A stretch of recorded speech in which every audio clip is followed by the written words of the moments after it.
तो ये कुछ जनरल एग्जांपल थे। मूविंग अहेड, अब हमें पता चल गया कि एडल्टेंट्स क्या है और किस किस सब्सटेंस में किस किस फॉर्म में एडल्टेंट्स प्रेजेंट हो सकते हैं। Next task is to know the detection और to determine the presence of adulterants in the food, कि किस फूड में कौन सा एडल्टेंट प्रेजेंट है उसको हम कैसे पता लगा सकते हैं। उसके कुछ टेक्निक्स हैं, मेथड्स हैं। फॉर एग्जांपल इन्होंने कहा आपके सिलेबस में मेंशनड है कि कॉफ़ी फूड पाउडर, जो कॉफ़ी है उसमें या जो कॉफ़ी पाउडर है उसमें किस तरह के एडल्टेंट प्रेजेंट हो सकते हैं और उनको हम कैसे पता लगा सकते हैं। तो इन्होंने लिखा कि coffee powder is commonly adulterated with powdered tamarind seeds और chicory powder that can be detected as follows. ये प्रोसीजर बताया हुआ है। 50 ml वाटर में हमने 2 ग्राम कॉफ़ी ऐड की and he saying that pure coffee always float on water, light होती है तो वाटर के ऊपर फ्लोट करती है। इफ़ पाउडर टर्मरिन सीड और powder date seeds are present they will sink to the bottom of the beaker. तो एक जनरल टेस्ट हो गया। सिमिलरली शिकोरी पाउडर के लिए भी इन्होंने टेस्ट बताया हुआ है यहाँ पे। तो ये जो मेथड है कॉफ़ी पाउडर में, पहले तो आपको पता होना चाहिए कि एडल्टेंट क्या है और फिर उस एडल्टेंट का पता लगाने का क्या तरीका है। इस पर नोट आ सकता है आपको एग्जामिनेशन में लिखने को। नेक्स्ट इज़ एडल्टेंट्स इन एस्फोटिडा, जो हींग हम घरों में यूज़ करते हैं। उसके लिए क्या क्या होता है, उसमें मिक्सिंग होती है कि बस सोप स्टोन की और अर्थी मटेरियल की, मिट्टी वगैरह हो सकती है, पत्थर वगैरह हो सकते हैं उसमें।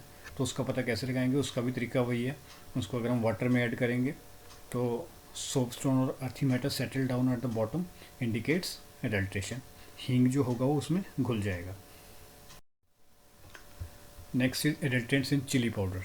अब जो मिर्ची है उसमें क्या क्या हो सकता है, कई बार उसमें ईंट का जो बुरादा होता है जिसको हम ब्रिक पाउडर कहते हैं वो ऐड किया होता है, या कई बार टाल्कम पाउडर भी उसमें ऐड किया होता है। तो इसका पता कैसे लगता है, कलर्ड वाटर जो होगा, अगर हम उसको चिली पाउडर को डिज़ोल्व करने की कोशिश करेंगे वाटर में तो coloured water shows the presence of artificial colouring matter. अब जो चिली पाउडर होगा वो तो कलर इम्पार्ट नहीं करेगा सॉल्यूशन को, कलर आएगा किसकी वजह से, आर्टिफिशियल कलर अगर बाहर से ऐड हुए होंगे तो उससे पता चल जाता है कि इसमें ये ओरिजिनल चिली पाउडर है कि इसमें कुछ कलर वगैरह की मिक्सिंग की हुई है। एडल्टेंट्स इन टर्मरिक पाउडर, ये जो सारा प्रोसीजर यहाँ पे दिया हुआ है ये आपको स्टेप बाय स्टेप पता होना चाहिए। पहले तो आपको पूछा जाएगा कि टर्मरिक पाउडर है उसमें कौन कौन से एडल्टेंट्स हो सकते हैं, और अगर वो एडल्टेंट्स है जैसे इसमें एडल्टेंट है मेटानिल येलो, तो मेटानिल येलो की डिटेक्शन कैसे करेंगे हम। इन्होंने कहा take about 1 gram of turmeric powder in a test tube, add few drops of concentrated HCl and add about 5 ml of water and observe the instant appearance of pink color which disappears on adding some more water shows that turmeric is not adulterated। मतलब pink colour तो बनेगा ही बनेगा, but अगर उसमें थोड़ा सा पानी और ऐड करेंगे तो डिसअपियर हो जाएगा। तो उससे पता चलता है कि जो टर्मरिक है वो एक्चुअल में प्योर है, उसमें कोई एडल्ट्रेशन नहीं हुई है।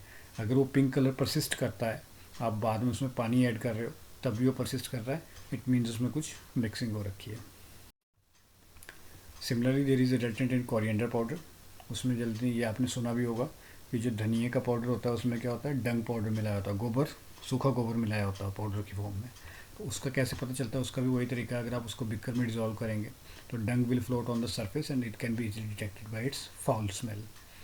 एडल्टेंट्स इन पल्सेस, और ये सारी चीज़ें प्रोसीजर जिसका ब्रीफ है आपको आना चाहिए। 5-6 एडल्टेंट्स आपके सिलेबस में मेंशन है, उनका आपको एक एक का पता होना चाहिए कि जैसे टर्मरिक पाउडर है उसमें क्या एडल्टेंट हो सकता है और उसकी एनालिसिस कैसे करनी है, कोरिएंडर पाउडर है उसमें क्या एडल्टेंट हो सकता है और उसकी एनालिसिस कैसे करनी है। Now next is why to be afraid of these adulterants, इनसे डरने की जरूरत क्यों है। Effects of some adulterants present in food, kesari dal is quite cheap and it is often mixed with other pulses.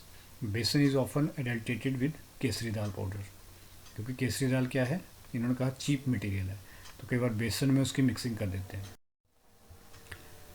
अब excessive consumption of kesari dal causes lathyrism, a form of paralysis of both lower limbs. अब यहाँ पे क्या बताया हुआ है, यहाँ पे इन्होंने एक बताया हुआ है कि जो हम एडल्टेंट्स यूज़ कर रहे हैं फूड में वो हमारे लिए क्यों हार्मफुल, उनके हजार्डस क्या इफ़ेक्ट क्या हैं।